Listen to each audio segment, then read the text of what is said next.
The world's first set of surviving septuplets are turning 28 years old today. These are babies, and how can you decide that you're going to have this one and you're not going to have that one? How do you choose which one? In the fall of 1997, a small town in Iowa with a population you could fit into a single high school gymnasium became the center of a story that would circle the entire planet.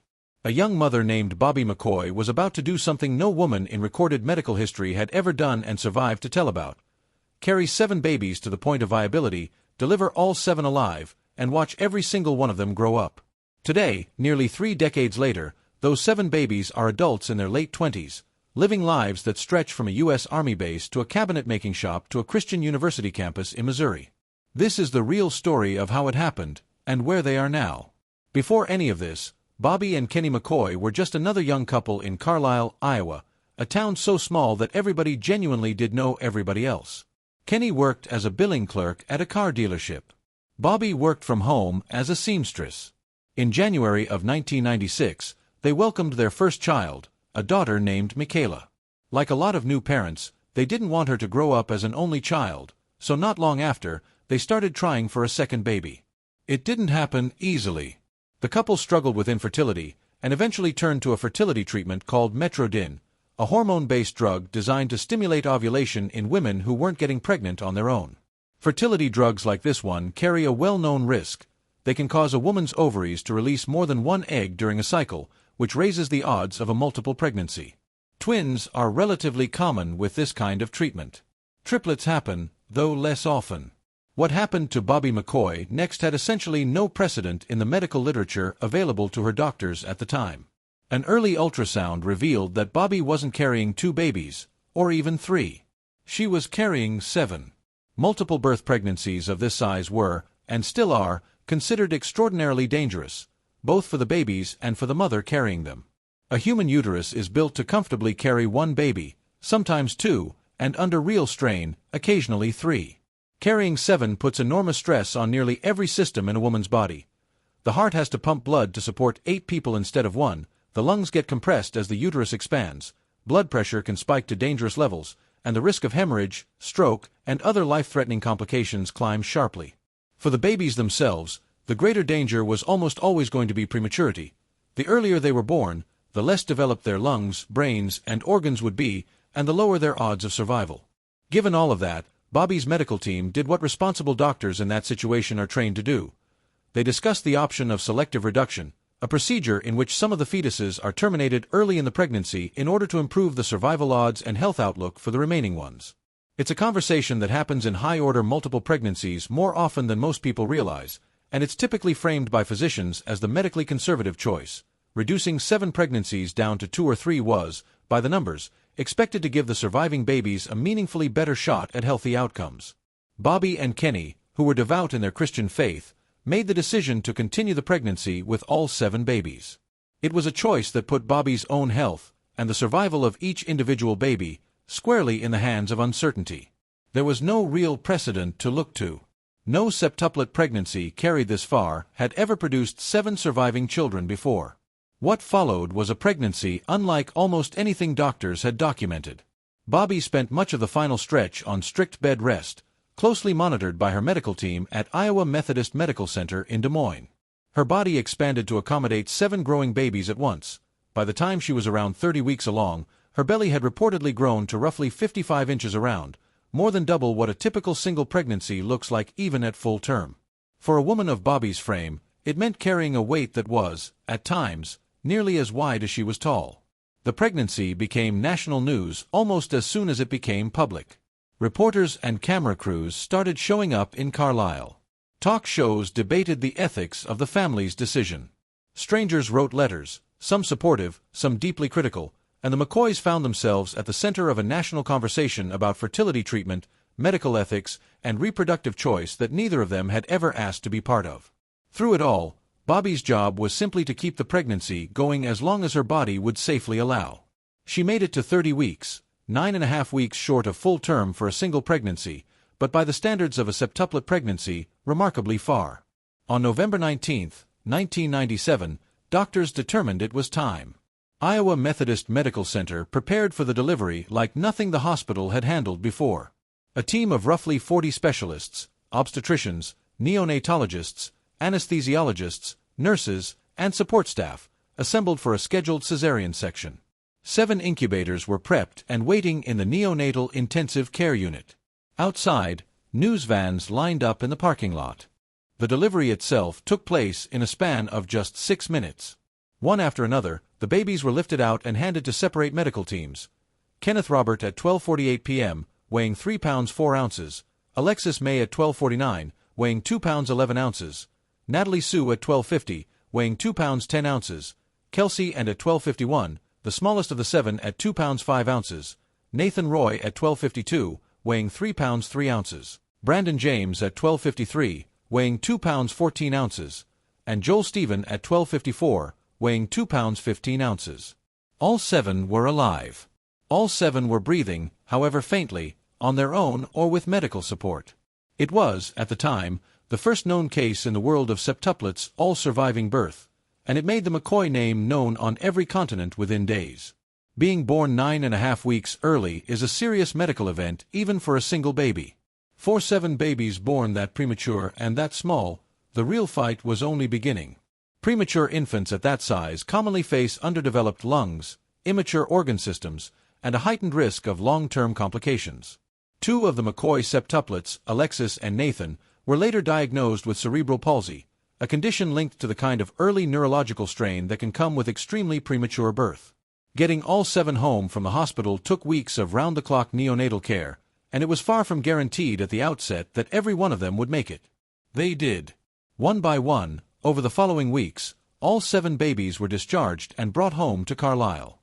The response from the public was immediate and overwhelming.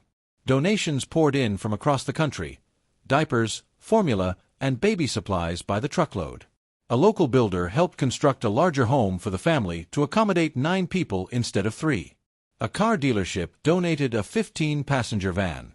Then President Bill Clinton called the family personally to congratulate them, reportedly telling Bobby that by the time the kids were old enough for college, she'd have the management skills to run any major corporation in the country.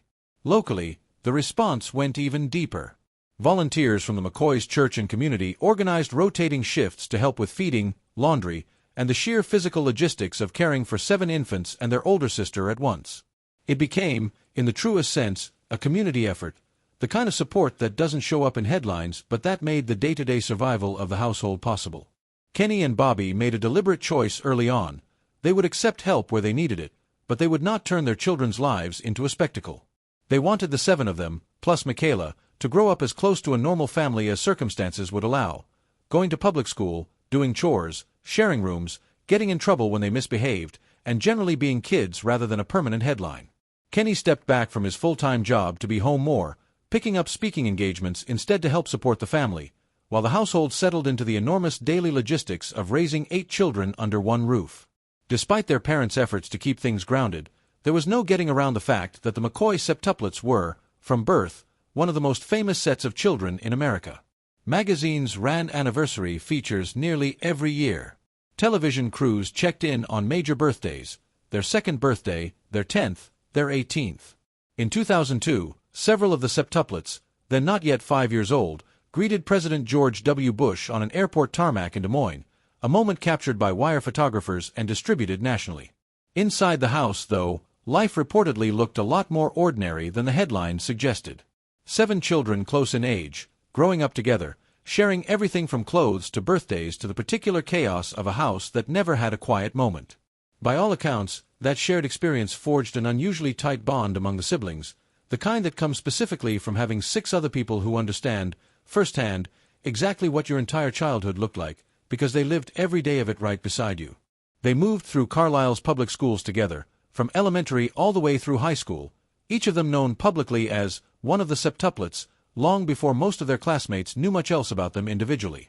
In May of 2016, all 7 crossed the stage together at Carlisle High School's graduation ceremony as part of the class of 2016.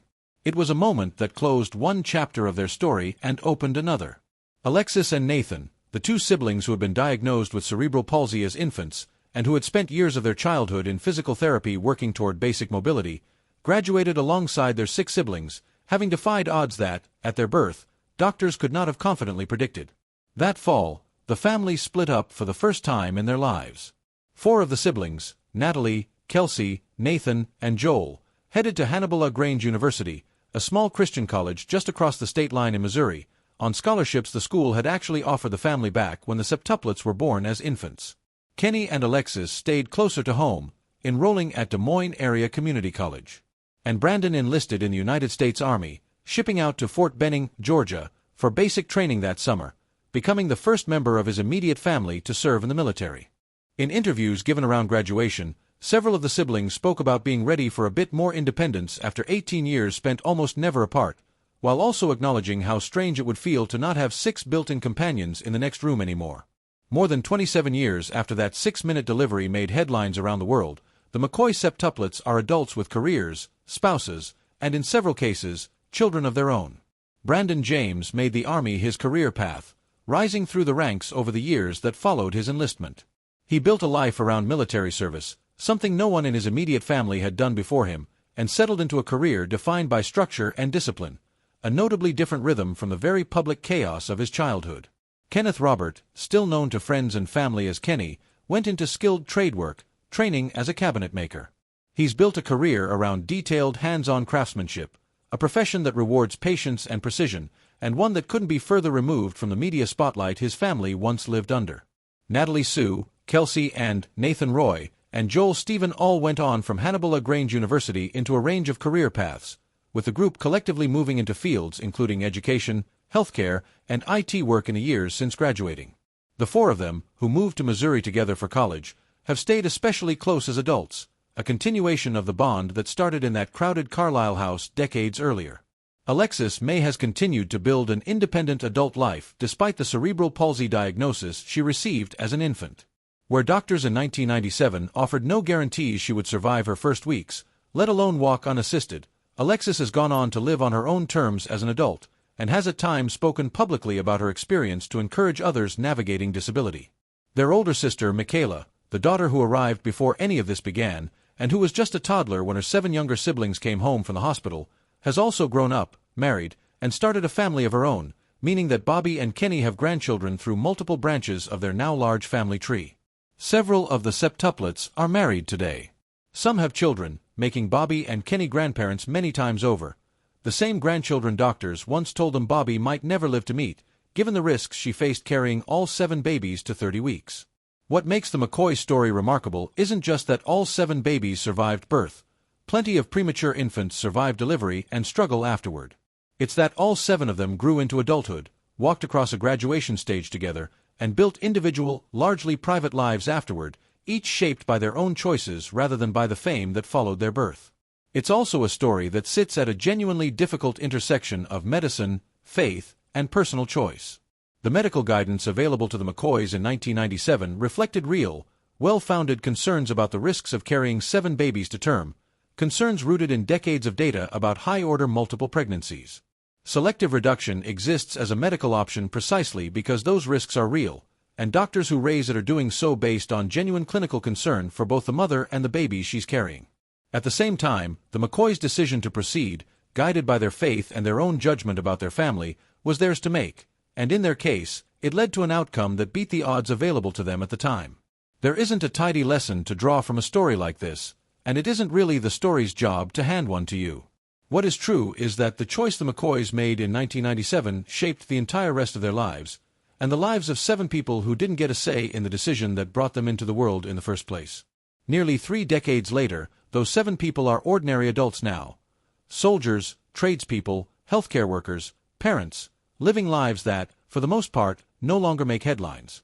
Which, for a family that spent its first 18 years under a level of public scrutiny most people never experience, might be exactly the outcome they were hoping for all along.